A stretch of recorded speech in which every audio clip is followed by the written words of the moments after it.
Penertiban pencari suaka di depan gedung UNHCR Kebonsiri, Jakarta siang tadi berlangsung ricuh. Petugas Bea Cukai Kanwil Riau diserang belasan orang tidak dikenal.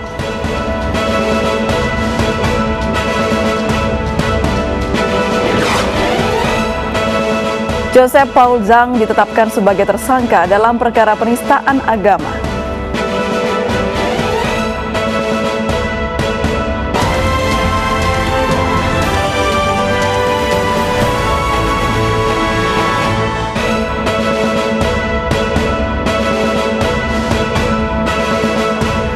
Halo, selamat malam pemirsa. Fakta baru terungkap dalam kasus pelecehan seksual oleh anak seorang wakil rakyat di Kota Bekasi.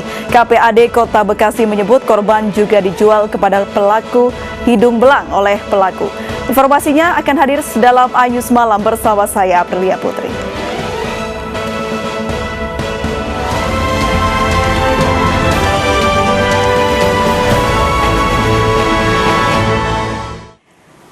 Kami awali informasi malam hari ini, pemirsa. Penertiban pencari suaka di depan kantor UNHCR Kebonsiri, Jakarta siang tadi berlangsung ricuh. Pencari suaka dan aparat gabungan terlibat aksi tarik menarik hingga nyaris baku hantam.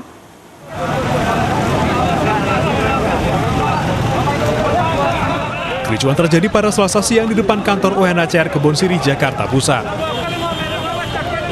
Sejumlah pencari suaka terlibat aksi saling tarik dengan aparat gabungan polisi dan Satpol PP. Mereka menolak ditertibkan karena tengah menuntut UNHCR segera mengirim mereka ke negara tujuan.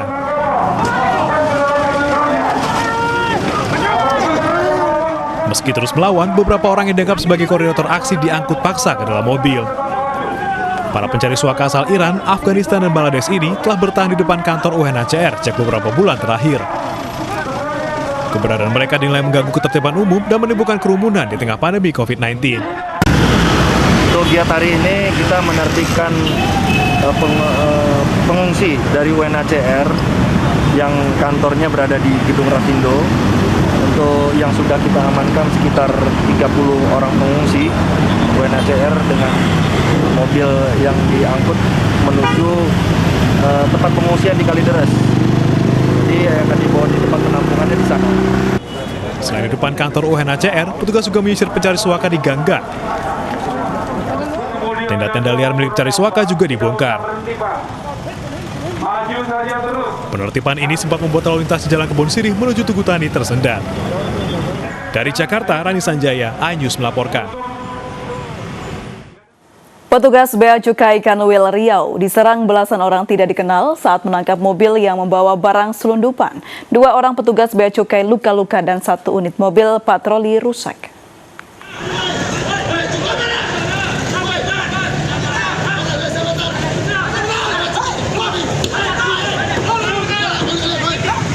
Inilah rekaman video amatir saat mobil patroli petugas Bea Cukai sedang menindak mobil yang diduga membawa barang selundupan di Jalan Juanda, Pekanbaru. Selang beberapa menit, tiba-tiba 3 unit mobil yang membawa belasan orang langsung menyerang mobil patroli Bea Cukai Kanwil Riau Selasa dini hari. Akibatnya 2 orang petugas Bea Cukai mengalami luka di bagian kepala. Polisi menduga sedikitnya 20 orang tidak dikenal menjadi pelaku penyerangan. Polisi juga menemukan sejumlah batu dan kayu yang digunakan untuk merusak mobil patroli Bea Cukai. Sementara pelaku yang diduga membawa barang selundupan berhasil melarikan diri dan tidak diketahui identitasnya. Hasil penyelidikan kita ada yang menggunakan batu, menggunakan kayu, dan tangan kosong. Itu tindakan dari kita sendiri dan mendapat laporan itu? Sudah kita lakukan adalah tadi kita sudah lakukan olah TKP, sudah kita melakukan mencatat saksi-saksi, kita interogasi, dan saat ini tim kita sedang melakukan penyelidikan di lapangan mengenai keberadaan para pelaku, diduga pelaku. Korban sedang membuat laporan di Polres. Tiba-tiba datang 3 mobil lainnya. Nah, kita tidak tahu ini milik siapa. Tiba-tiba berhenti dan mereka turun sekitar 15 orang. Satu mobil itu sekitar 5-6 orang isi ya, kita kurang lebih 15 orang. Langsung melakukan penyerangan terhadap mobil kita yang kebetulan menghentikan mobil expander itu.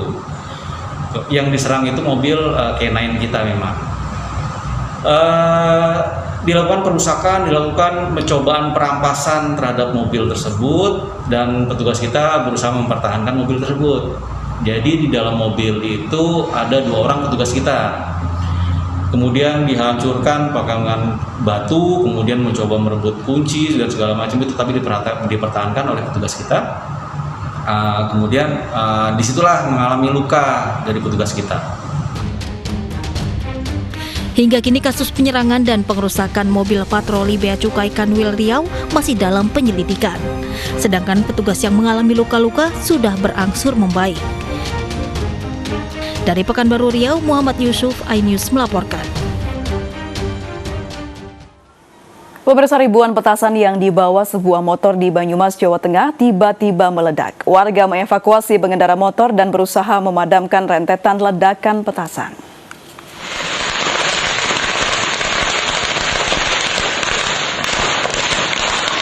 Inilah detik-detik ribuan petasan meledak saat dibawa menggunakan motor yang terekam kamera warga. Diduga petasan meledak akibat panasnya knalpot motor. Ledakan petasan ini sempat menimbulkan kepanikan warga. Warga pun langsung mengevakuasi pengendara dan berusaha memadamkan ledakan petasan. Polisi yang datang ke lokasi mengamankan barang bukti petasan. Polisi juga merazia dan mengamankan ribuan petasan aneka jenis yang dijual di pasar. Kita amankan barang bukti, ada sekitar 44.000 mercon cengis, ada sekitar 470 mercon sreng ya, dari penjual yang bernama Joni. Polisi melarang perdagangan petasan selama Ramadan. Selain membahayakan keselamatan, petasan juga mengganggu ketenangan dan ketertiban umum. Dari Banyumas, Jawa Tengah, Saladin Ayubi, iNews melaporkan. Pemirsa, awasi anak Anda ketika sedang bermain. Di Kabupaten Tanggamus, Lampung, seorang bocah 7 tahun meninggal akibat terkena letusan saat bermain meriam bambu.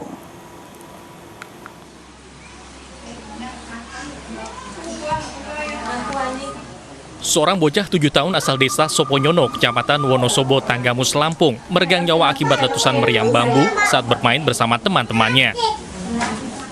Korban sempat dibawa ke puskesmas dan rumah sakit.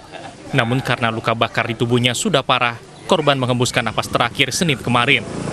Nah, saya ngomong sama bapaknya, kalau mau petasan bambu hati-hati, biasanya kan kita aja alis sama rambut aja bisa habis, kena cipratan apinya kan, kata saya. Nah, jadi ngedengar teriakan istrinya ponakan saya itu, saya langsung terkejut. Jadi saya lari dari depan menuju ke belakang. Nah, waktu ke belakang saya udah ngelihat anak saya ini udah penuh api. Nah, saya berusaha ngelepasin celana yang kena api, cuma celana itu udah nyamber di kaos yang anak saya pakai. Jenazah korban telah dimakamkan di TPU setempat. Dari Tanggamus, Lampung, Indra Siregar, iNews melaporkan. Pemirsa, seorang pemuda meninggal dunia usai dianiaya menggunakan bom ikan atau bondet di Pasuruan, Jawa Timur. Pelaku diduga ingin mengambil motor milik korban.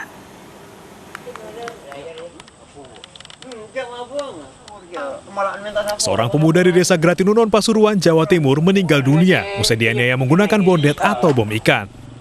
Korban dan kekasihnya sedang duduk di tepi danau, tiba-tiba didatangi 2 orang tidak dikenal.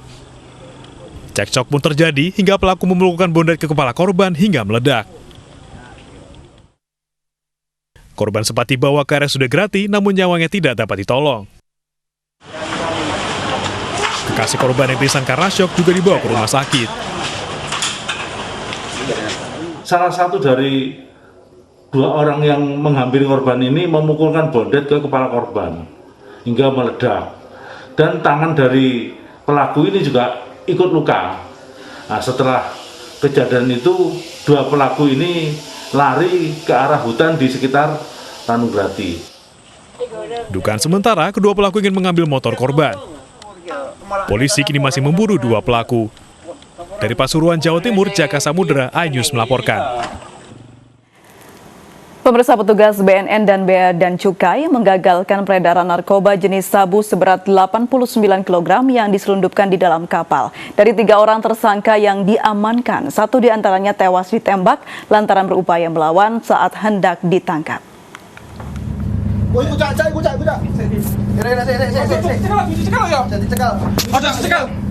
Petugas Badan Narkotika Nasional BNN bersama Bea dan Cukai menyergap sebuah kapal yang berlayar dari perairan Kalimantan menuju Sulawesi. Petugas terpaksa membongkar bagian bawah kapal yang telah dimodifikasi para tersangka untuk menyimpan barang haram yang dibawanya. Kendati sempat kesulitan, namun petugas bisa mengamankan 6 karung berisi 89 kg narkotika jenis sabu. Selain mengamankan barang bukti narkoba, petugas juga turut mengamankan 3 orang tersangka, yakni Alfian, Joherang, dan Hudson. Tersangka Hudson tewas usai ditembak petugas lantaran berupaya menabrak petugas. Penangkapan dilakukan di tengah laut, pelayaran dari Kalimantan menuju Sulawesi. Ketika tiba di pelabuhan Bajoe, Bone, 1 orang tersangka atas nama Hudson sebagai penjemput dan pengendali penyelundupan narkoba berupaya menyerang petugas dengan menabrakkan mobilnya sehingga dilumpuhkan dengan tembakan. Guna kepentingan penyelidikan, sebanyak 89 kg sabu berikut 2 orang tersangka diamankan ke kantor BNNP Sulawesi Selatan. Tim Liputan iNews melaporkan. Joseph Paul Zhang ditetapkan sebagai tersangka dalam perkara penistaan agama. Kami kembali usai jeda berikut ini.